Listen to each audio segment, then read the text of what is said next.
Alex, welcome back to my channel, and today I'm going to... Nix, I'm filming, baby.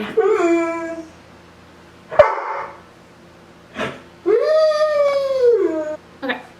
Hey guys, it's Alex, welcome back.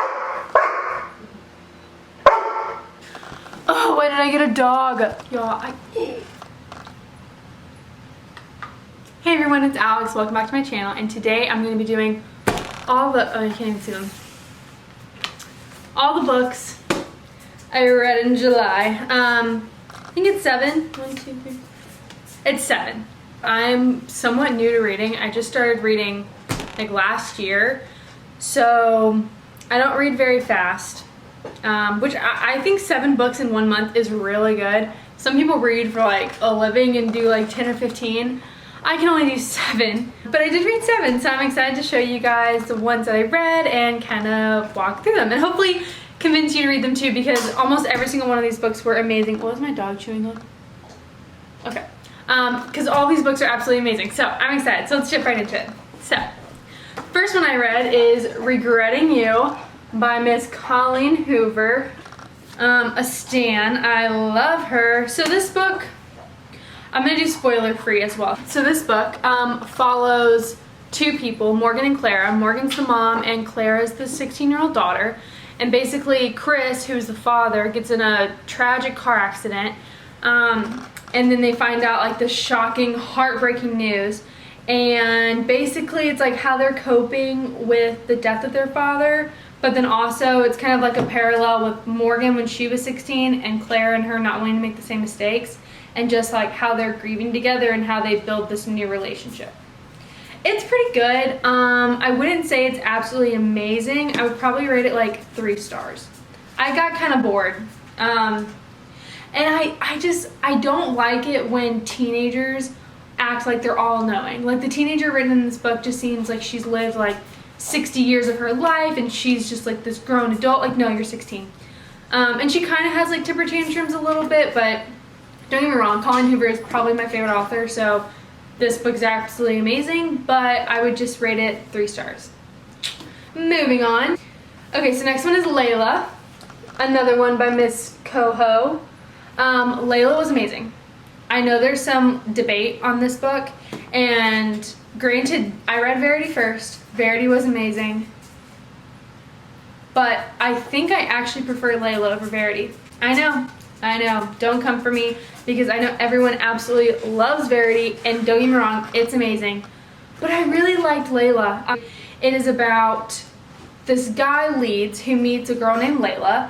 They kind of fall in love, have like a quick not short, but they have a 6-month relationship, and then they met at this bed and breakfast during Layla's like sister's wedding. And basically this tragic accident happens with both of them, and Layla gets shot.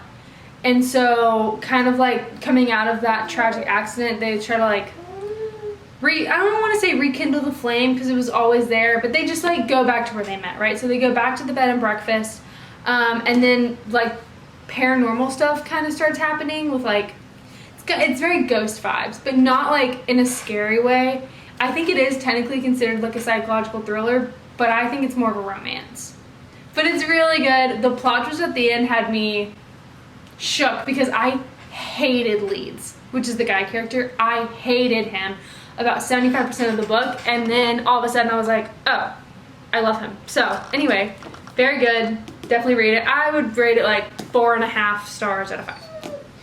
Next would be Only Woman in the Room by Mary Benedict.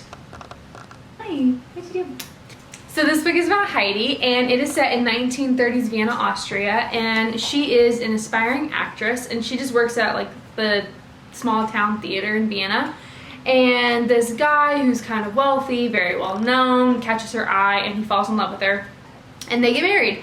Later does she find out that she married a very famous guy who is known for selling weapons to people during the war, specifically the Third Reich. And while being married to him, they have dinner parties at their house, and they host very important people within the war, and she gets to kind of listen and kind of be a fly on the wall to like their plans in the war. And no one thinks anything of it. They just think that she's a boring housewife and that she doesn't really know what they're talking about. Little do they know she's catching everything. And the husband, you start to see problems in their relationship, and she ends up leaving and she flees to Hollywood, where she changes her name, kind of, and she becomes an actual actress. And then she has a few secrets about the enemy, and she had an idea about how to fight the Nazis, and she tries to help America fight the Nazis if anyone would listen to her. It was good. I really liked the first half of the book, and I really thought it was going to go somewhere, and then I don't like the way it ended. I really don't. It was a very anticlimactic ending. I didn't like it. So, great book. It was a very fast read because it flowed. The chapters are very short. But I really just didn't like the ending, so I would give it like a 3 out of 5. Okay, you guys are gonna absolutely hate me for this one, but this is Love and Other Words by Christina Lauren. Not gonna lie, did not like it. So this book is about Macy, and she basically runs into an old love interest. It's alternating timelines, basically seeing if she wants to fall back in love with him after what he did a really long time ago. I'm not gonna spoil it, but I just did not like what happened a long time ago. I don't like what he did, and I don't like the way that the author kind of like made it sound okay. I flew through it.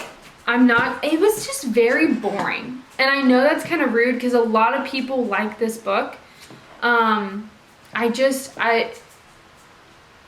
It was very boring. The whole situation, I don't know, if you've read this book, you understand. The whole party situation really made me mad. And I don't like the way it ended. I don't really like Elliot, who was the male love interest. I give this like maybe a 2. I really didn't like it, and I'm really sorry for anyone who loves this book because it is a very big fan favorite on Book Talk. So you can't like everything, can you? Next book is The Paris Apartment by Lucy Foley. So this girl named Jess lives in London, and something happened at her old work. She kind of just wanted to like get away from London for a little bit and kind of start over. So she contacts her stepbrother, or half-brother, her half-brother Ben, and he lives in Paris. And so she contacts him. She's like, hey, like, can I come stay with you for a little bit just so I can get my feet back under me and just kind of figure out what I want to do with my life. And so she's on her way to Paris, and she gets there and he's not there. She waits a few days. He's still nowhere to be found. And then as she's living in this apartment complex, all of the neighbors that also live in the apartment complex seem really sketchy. They all have their own like little stories, and they all just seem very sketch. But the thing I really like the most about this book is, one, the chapters are really short. I think the longest chapter in this book was like 4 pages.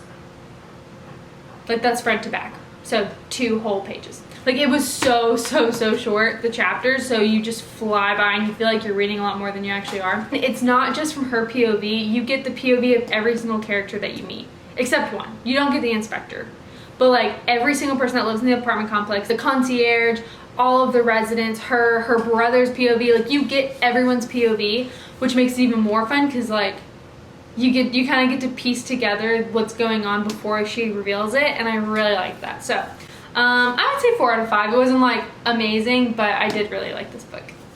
And then last 2 are from the same author. So the first one I read was A Shadow in the Ember by Jennifer Armentrout. This is the 4th book, but technically the prequel to the From Blood and Ash series. And she came out with this book this year, I believe, and this is the prequel. So glad I read this before the final book because it just explains so much. This series, y'all, is so confusing. Like, I read all 5 books and I'm still sitting here like, I don't know what happened. Like, I'm so confused. But basically this book is about the background of all how, like, the gods and the primals and everything, how they came to be, I guess. I don't know. It was a really good book. Like, I thought it was very interesting. It was very funny. Like, the humor in it was really cute. The banter in it was really cute. I'd probably rate it like a 3 out of 5. It's thick, but it doesn't look thick, but y'all, it is. It's like 600 pages.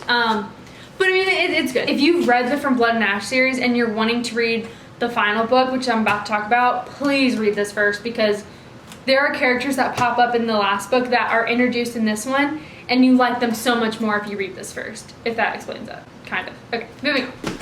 The last book I read this month is The War of Two Queens, also by Jennifer Armentrout. I don't know if it's the final book in the series, but she just came out with it like 2 months ago. It's basically explaining the War of the Two Queens between Poppy and the Blood Queen, or Isbeth. I'm not going to spoil anything, so I can't say like how they're related or what they do in this book or anything, but yeah, I love Castile. If I got anything out of this book, it's just how much I love Castile. I would read this book just for him. He's like Reese, right? Like, no one will beat Reese, but Castile comes in a close second. I think it was really good. It was my first time ever doing a audiobook or an Audible on Amazon Prime, and I put this baby in like 3 times speed and just listened to it at work. So I really don't remember all the little stuff that happened. I wasn't paying attention to it that much because I just kind of wanted to like finish the series. But I mean, it was pretty good. So take that with what you will. So that's the end of the video. Thank you guys so much for watching. And I hope you guys liked this. I wasn't a huge fan of a lot of these books. There were like maybe 2 or 3 that I really enjoyed reading. The rest I just kind of read. So I'm hoping August will be a better month for reading. If you haven't yet, please go check out my last video, which was my book haul, because all of those books I'm so excited to read, and I'm going to try to read a lot of them in the month of August. So yeah, I don't want this to be specifically a reading channel. I don't read enough for that. But I love doing updates and stuff about my dog, and I love doing, you know, day in the lives and trip videos and all that kind of stuff. So honestly, like this channel isn't specifically like book content or dog content. It's just kind of everything that goes on in my life. So if you want like certain stuff, it's just gonna be kind of like a modge podge of videos. But anyway, thank you guys so much for watching, and I'll catch you guys in my next video. Bye.